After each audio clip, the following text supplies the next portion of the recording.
კიდევ ერთხელ გამარჯობა ჩვენ ყველას, ვისაც ძლიერ გვიყვარს ლიტერატურა და ლიტერატურის ენა გვაერთიანებს და ლიტერატურის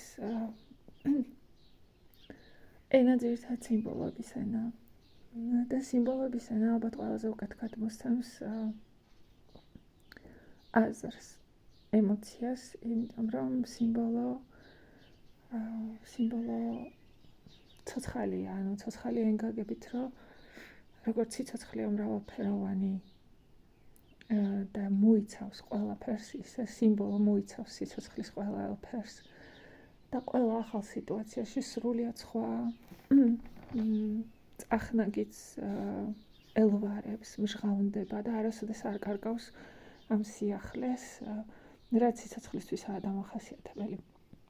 ანუ სიმბოლო ცვალებადია, მაგრამ ცვალებადია ერთი იდეის, ერთი აზრის გარშემო, ანუ აზრის გამობრწყინება მირიადი უთვალავი ფერით, თავისი ნამდვილი ბუნებით ხდება მხოლოდ სიმბოლოში.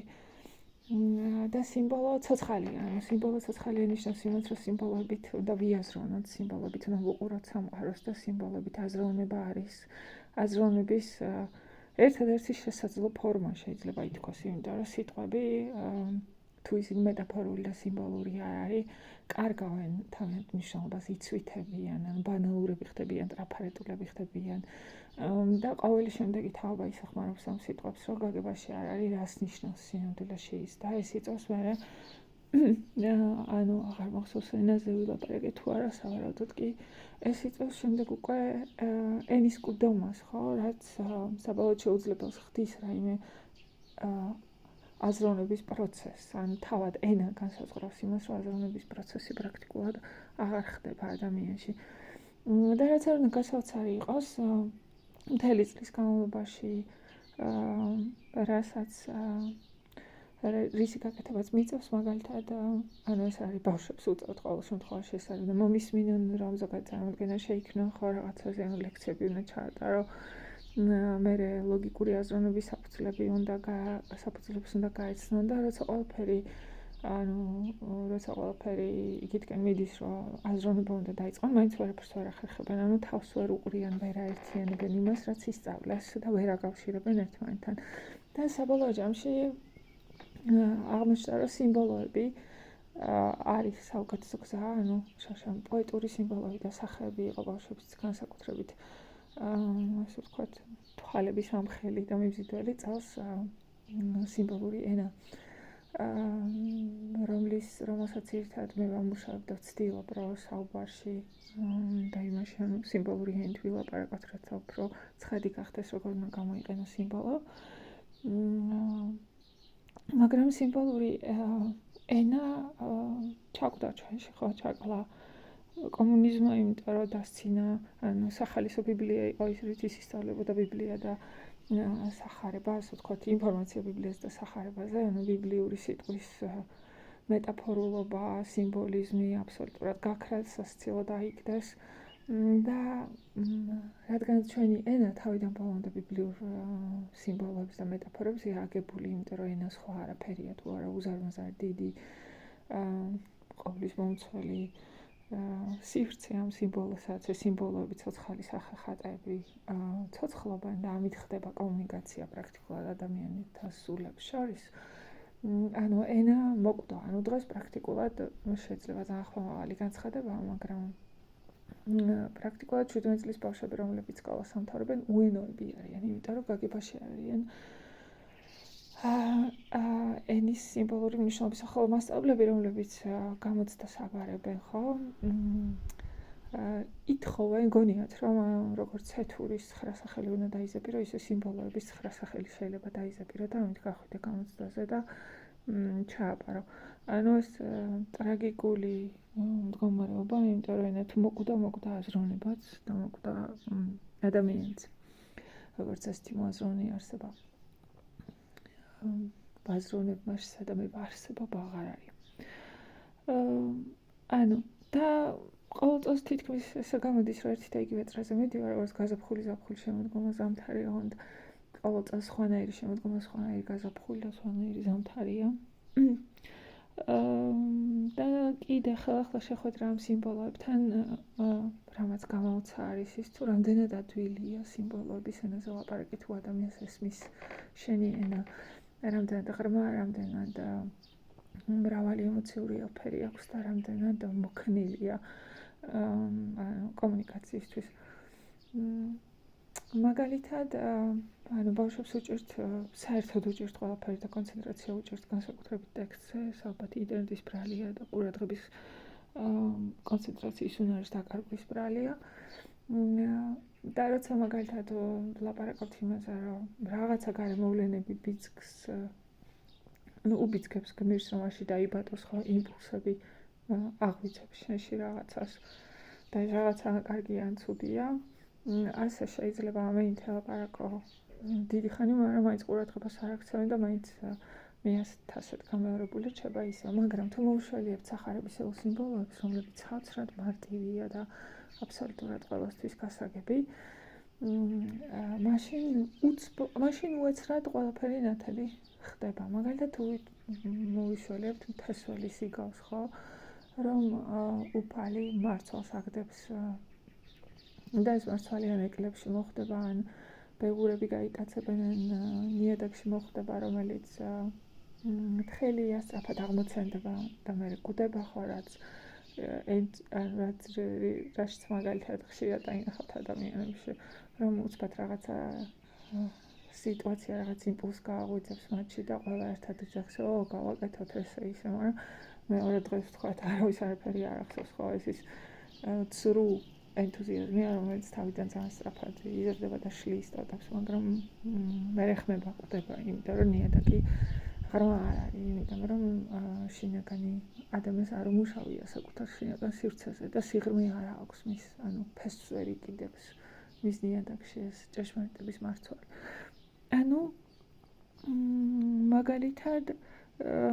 მაგალითად არის საპროგრამო გამოცდებზე მოვიდა ლექსი ხო გალაქტიონის, სადაც ძირითადი ლექსის სახელია ერთხელ საღამოთი ხო, სადაც არისტოკრატიული ფენის ახალგაზრდა მამაკაცის ეგრეთ წოდებული დენდის და ვერონიკას სიყვარულის ამბავია. და მაგალითად პირველად რო ხვდებიან ერთმანეთს, აქ შეიძლება ვთქვათ, რომ ღმერთი თესავს, ღმერთი აგდებს სიყვარულის მარცვალს მათ გულებში, ხო? ახლა სიმბოლოების გამოყენება ცოტა არ იყოს და სახიფათო საკითხიც, იმიტომ რომ თუ სწორად არ დააჯგუფეთ სიტყვები, თუ რაღაცები არ იგულისხმეთ და სხვა ენით არ თქვით, სიმბოლო იგულისხმეთ, მაგრამ სხვა ენით არ თქვით, ძალიან სწრაფად შეიძლება ყველაფერმა მიიღოს კომიკური გროტესკული სახე, რაც სიტყვის და ლიტერატურის კიდევ ერთი მხარეა, ხო, რომ ძალიან დიდი ფიქრი, ემოციური გააზრება და სიღრმე ჭირდება იმისთვის, რომ სიტყვები სწორად დააჯგუფო ერთმანეთთან, სიმბოლოები სწორად გაიაზრო. ასე რომ მაგალითად იმის მაგალითად რო თქვათ, რომ ღმერთმა ჩააგდო მათში სიყვარულის მარცვალი, ხო, მათ ნიადაგში, რაც ასაცილო იქნებოდა, ვიტყვით, რომ თქვათ გრძნობა, რომელიც მათ გულში გაღვივდა, ღვთაებრივია, ხო, შეიძლება ესეც თქვა. და მე ლაპარაკი იმაზე, რომ რა ნიადაგი დახვდა, ხო? მაგალითად ეკლიანი, ქვაღორღიანი, რამ გაუქვა გული, ხო, ქვაღორღიანი ნიადაგი არ არის, მაინც ნიადაგია ქვაღორღით, ხო, გულის გაქვავებაზეა ლაპარაკი. ეკალი ის სულიერი სიზარმაცე, ან ინსტინქტური დაუხვეწაობა, ხო, ბოროტება, რომელსაც ზრდის შენში შეიძლება იყოს, რომელიც არ გაძლევს იმის საშუალებას, რომ ჭეშმარიტების თესლი აღმოცენდეს. ან შეიძლება ბეღურებმა გაიტაცეს, მაგალითად რევოლუცია და რევოლუცია არ აძლევს იმის საშუალებას, რომ საერთოდ ეს თესლი ნიადაგში მოხვდეს, თუმცა მტრობა არ აძლევს იმის საშუალებას, რომ თესლი ნიადაგში მოხვდეს, ამიტომ მაგალითად რო ჯაყოლა და ზვიადაური ერთმანეთს რო ხვდებიან, ერთმანეთს ვინაობა არ იციან, ასევე არ იციან ერთმანეთის ვინაობა ვერონიკამ და დენდიმ, ხო, რა წრის იყო იკითხავ და ვინ, მე რა ფიქრობს იმაზე, რომ რა წრისაა ეს ქალი, იმიტომ რომ რევოლუცია, ბოლშევიკური რევოლუცია და ბოლშევიკური რევოლუციის თავი მიზანი არის ასე თქვა თანასწორი საზოგადოების შექმნა და ყველაზე მარტივი გზა არჩიეს დავხოცოთ ყველა და დავტოვოთ ხოლმე მუშათა კლასი, იმიტომ რომ ეს არის აუცილებელი ბოროტება, რომელიც საჭიროა ამ ქვეყნად უტოპიის დასამყარებლად. რაც ბავშვებისთვის მაგალითად დღეს-დღეს სასაცილოდ ეს საინტერესოა ხო, რომ რაღაცა რაც საოცრად ტრაგიკულია დროის მიმით სასაცილო ხდება. ანუ როვან ატკინსონი ამბობდა ხო ჩარლ ჩაპლინის გამოთქმა, რომ ცხოვრება ახლოდან ტრაგედიაა და შორიდან კომედია. იგი მოსდის ისტორიასაც და ხშირ შემთხვევაში ბავშვების თვალიდან ახული ისტორია სასაცილოა. მაგალითად ჰიტლერს დღეს უყურებენ და კვდებიან სიცილით ხო, რამას ვინ დაუჯერა. ჯერ მარტო შეხედეთ როგორი ანუ ჰიტლერის პათოსი იმდენად ასე ვთქვათ გიჟურია, რომ ცხადია ხო აქედან რო უყურებ. მაგრამ ამავდროულად შეიძლება თანამედროვე დღემდე ყოფაში ჰიტლერი ვერ გაარჩიო ხო, გეგონოს რომ ჰიტლერი იმიტომ რომ ჰიტლერი სახეა, ანუ ტირანის სახეა, რომელიც არსში ერთი და იგივე აბსტრაქტული მახასიათებლობასთან ურთიერთობა ბრბოს პათოსით ყვება ხო, ანუ განტავების ვაცის მონახვა, ანუ უტოპიური სამოთხისებური მომავლის დასახვა, ანუ არსებული პრობლემების გაზვიადება და შიშით მანიპულირება, ანუ ყველაფერს ტირანი აკეთებს, მაგრამ ანუ ჰიტლერის სახელი მხოლოდ გაგაცინებს და არ მიხვალ იმ ისტორიასთან ახლოს და არ ამოიცნობ შიგნით ამ ძირითად კანონზომიერებებს, მაშინ რა თქმა უნდა ვერც თანამედროვე სიტუაციაში ვერ ამოიცნობ ჰიტლერს.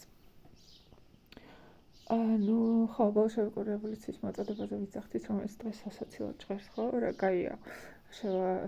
ანუ შევქმნათ თანასწორი საზოგადოება, ამის საჭიროა ყველა დანარჩენი დავხოცოთ. მაგრამ ეს იმ პერიოდისთვის რეალობა იყო და შიშით დაბრმავებული ადამიანები, ასევე ცდუნებით, ანუ ამ ქვეყნიური სამოთხის ცდუნებით დაბრმავებული ადამიანები, რომლებსაც ასევე შიმშილით, ასე ვთქვათ, შიმშილით და სიღატაკით გაწამებული ადამიანები ამ ცდუნებაზე წამოიგნენ და შემდეგ უკვე ტერორმა თავის იქნა. ანუ გააქრო ადამიანებს ყოველგვარი საღი აზრი. ხო, თესლზე ვიცახდით, ანუ თესლი რო ჩავარდა, ხო? ეკალი ასევე შეიძლება იყოს რევოლუცია ბეღურა, რომელსაც გაიტაცა ეს თესლი, იმიტომ რევოლუცია არც მისცემდა საშუალებას, რომ საერთოდ ეს თესლი ჩავარდნილიყო, ამიტომ ხვდებიან, როცა ხვდებიან, არ იცნობენ ერთმანეთს და ის გარემოში ხვდებიან, სადაც არ არის ეს კლასობრივი განსხვავებები, ხო? ანუ შემდეგ კიდე ეკალი შეიძლება იყოს კლასობრივი განსხვავება, იმიტომ რომ აქ მარტო რევოლუცია არ არის, დენდი ბევრჯერ ხვდება ვერონიკას და აქ არის სიმართლის წამი, როცა წინ ფეხი უნდა გადგა და როგორც იგი მუთხრა ნის, რომ ეს მახინჯი ნი შენ არ ახარ, ანუ ნამდვილი ნი ასეთია ხო, რომ ის ნი მახინჯია. იმიტომ რომ სათფო ხედავს მეორე ადამიანში პოტენციალს, რომელიც ხოლმე სათფო შეუძლია დაინახოს და მისი მთავარი მოვალეობა ეს არის ხო, რომ უბიძგოს ადამიანს იქითკენ წავიდეს და ამისთვის გულწრფელობაა საჭირო. ამისთვის გაბედულებაა საჭირო, ამისთვის საჭიროა, რომ ეს წყალი დაუსხა ადამიანს არ ასწდე, ანუ ადამიანს უთხრა გულიდან წამოსული სიტყვა, მაგრამ დენდი ამას ვერ ახერხებს, იმიტომ რომ ცხადია ეს ეკლები ქვაღორღი და თხელი ნიადაგი, იმიტომ რომ დენდი შინაგანად ფხიზელი ადამიანი არ არის, თავის კლასის ასე ვთქვათ დარდიმანდ ცხოვრებას მიჰყვება, ხო, გადავკრავდითო ჩვენ კი ძვირფას გადავკრავდით ღვინოს და ხელგაშლით თამაშობდით ქაღალდს და საბოლოო ჯამში ეს ყველაფერი ხელს უშლის, რომ გულწრფელი იყოს ვერონიკასთან და ვერონიკა კი დაბრმავებულია იდეოლოგიით და აქ კიდე ორი სახეა ქალისა, ერთი არის ვერონეზეს ნახატს ადარებს და ვერონეზე ახორძინების ხანის ხატვარია, რომლის რაც შეიძლებოდა შესაფერის ყოფილიყო 4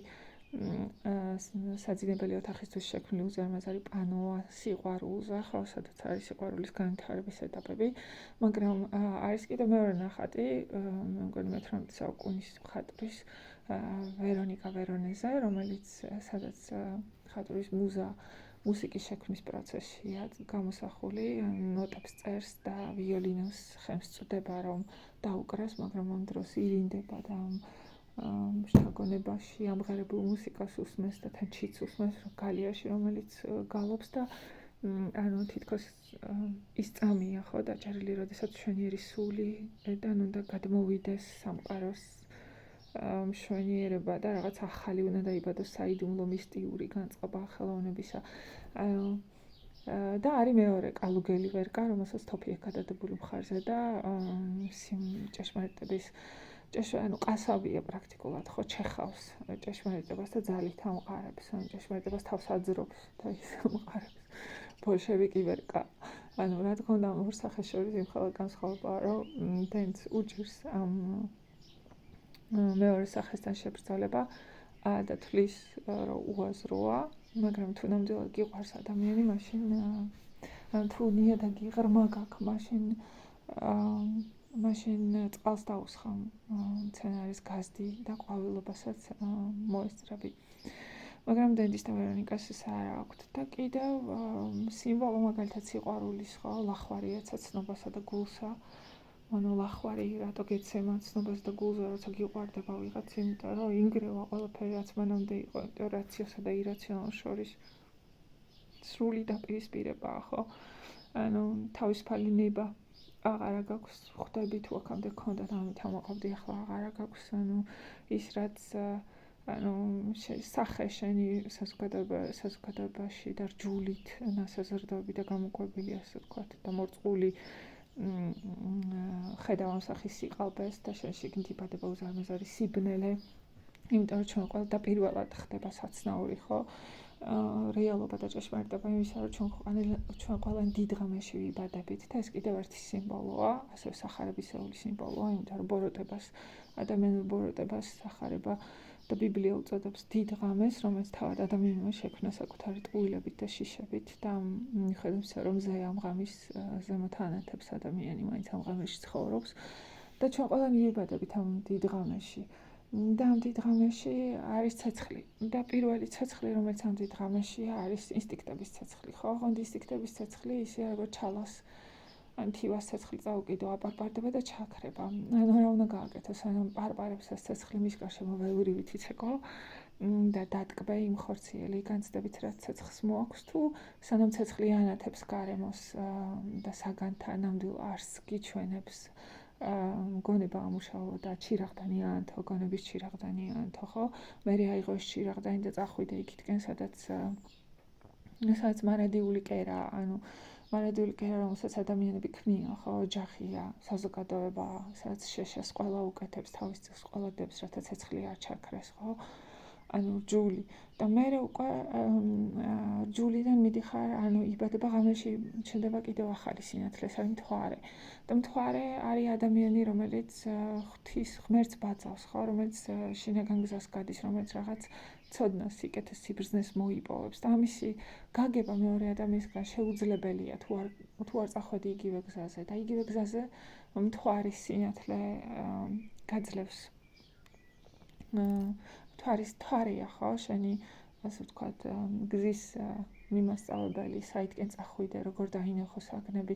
სხვათა შორის იმას აქვს დოჩანიშვილს აქვს ერთი მოთხრობა, მოხუცი ასაკონი პოლკოვნიკი ახალგაზრდა გოგოს რო გამოედევნება და სხვათა შორის თეატრში, რადიო თეატრში, YouTube-ზე დავსას და დახვდება იქ ამ გოგოს ბებია თუ დეიდა, ბებია ალბათ უფრო, რომელმაც აღზარდა იგი და ეს ქალი არისტოკრატიული წარმოშობისაა და მუსიკოსია კიდე კონსერვატორიაში და მათ შორის დიალოგი იმართება და ეს პოლკოვნიკი და ეს ქალი უფრო მეც საერთოდ პოულობენ, ვიდრე ეს ახალგაზრდა გამოუცდელი გოგო და იქ აქვს ეს ჩართვები დოჩანიშვილის ხო სიმბოლო გამოყენებული, რომ წამიერად პოლკოვნიკს თავი გონია მთვარით განათებულ ღამეში, სადაც ჭრიჭინობელები ჭრიჭინებენ, რაც იმას ნიშნავს, რომ მის სულში რაღაც ნათდება, ხო? რაღაცა უცხო შემოდის, რაღაცა ადამიანური ნათელი, რომელსაც ან გაყვება, ან არა, ხო? ან იფიქრებს, რომ რაღაცა მატყუებს, კიდევ. მაგრამ საბოლოო ჯამში, როგორც გმურშია, ეს ნათელისკენ სწრაფა იმდენად დაუძლებელია, რომ შეუძლებელია არ გაყვემას.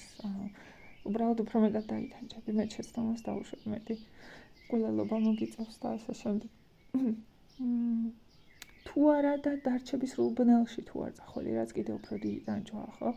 მაგალითად, თუ მხოლოდ ვნებების ცეცხლით დაკმაყოფილდი და მის გარშემო ცეკვავ და გონებას ჩირაღდანს არ ანთებ, მაშინ ეს ვნებების ცეცხლი ჩაქრება და მე ქცივა. მე აღარ იცი სადა ხარ, მარტო ხარ სიბნელეში ხარ. და უცველი ხარ, ხო? მაშინ მოგიწევს, რომ სხვის ვნებების ცეცხლი მონახო და მას მიეფიცხო, რაც ადამიანების უმრავლესობა აკეთებს. ხო, რაც რავი, გააჩნია ვის რა უნდა, ხო? სხვის ვნებების ცეცხლს აფიცხებოდეს თუ საკუთარ შუქურვარს კლავს მისდევდეს. ასე რომ გამოდის, რომ როდესაც თაწმიდის მთვარეში გალაქტიანი მთვარეზე ლაპარაკობს, ეს ის მთვარეა, პოეზიის გრძნეული ჯადოთი, სავსე მთვარე, ხო? და ყველა, ვინც ამ პოეზიის ჯადოსთან ნაზიარებია, მთვარესავით ანათებს მარადისობიდან და აძლევს პოეტს სამყაროს აღქმის უნარს, ხო? სინათლისკენ სვლის უნარს, რაც გაძლევს თავდაჯერებას ცოდნას და ასე შემდეგ და ასე შემდეგ. ანუ და საბოლოო მიზანი არის, რომ გახვიდე მზეზე, იმიტომ რომ მზე არის ღმერთი, ხო? და მთვარე მხოლოდ ირეკლავს მზის სხივებს. კიდე რა სიმბოლოები გვაქვს? ანუ ასე სიმბოლოებით ლაპარაკი ჩემთვის გაცილებით უფრო ადვილია და მოსწავლეებისთვის გაცილებით უფრო გასაგები, თუმცა რა თქმა უნდა სიმბოლოებით რო ილაპარაკო მის მიღმა მთელი ეს ანუ ლექციები მოსმენილი უნდა გქონდეს იმით, რომ გაიგოს საერთოდ რას გულისხმობს ადამიანი. და მერე წერა კიდე სხვა სიტუაცია, იმიტომ როგორც თქვით, ანადულად შეიძლება გადახვიდე კომიზმში და მერე გროტესკში. მაგრამ ესეც ლაპარაკის დროს კომიზმი და გროტესკიც შეიძლება დაეუფლო და გამოიყენო ისე, როგორც საჭიროა. და მდგმური ქარჩხაძის მდგმური სავსეა ასეთი სიმბოლოებით, პრაქტიკულად თავიდან ბოლომდე სიმბოლოებითაა დაწერილი და ქარჩხაძე ჩემი აზრით იმიტომ განსაკუთრებული მწერალი, რომ ქარჩხაძე როგორც არავინ თანამედროვე ქართულ ლიტერატურაში იწყებს ახალ ერას, სადაც ადამიანი ხალხო იბადება, ანუ კომუნისტური სიკვდილის მერე, ენის დასამარების მერე, ადამიანის დასამარების მერე, ნელ-ნელა ადამიანი თავიდან უნდა დაიბადოს, როგორც მოაზროვნე არსება, როგორც არსება, რომელსაც უყვარს, როგორც არსება, რომელიც მიდის მზისკენ და ანუ ის სიახლე სიმბოლოების გადააზრებისა, ის სიმარტივე, გულწრფელობა და უბრალოება, რაც ქარჩხაძეს აქვს, პრაქტიკულად სხვა მწერლებს არ აქვთ. ანუ სიმბოლოების ამბავი კიდევ რამე სიმბოლოები, იმიტომ რომ გამიწყდა ძაფი და შთაგონება რაღაცა არ მოდის ახალ სიმბოლოებზე. და საერთოდაც ძნელია სიმბოლოებზე ასე ლაპარაკი.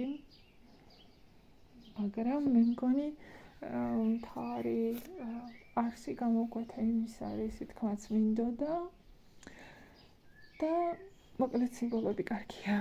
კიდევ ერთხელ გისურვებთ ბედნიერ კვირა დღეს და კარგად გრძანდებოდეთ.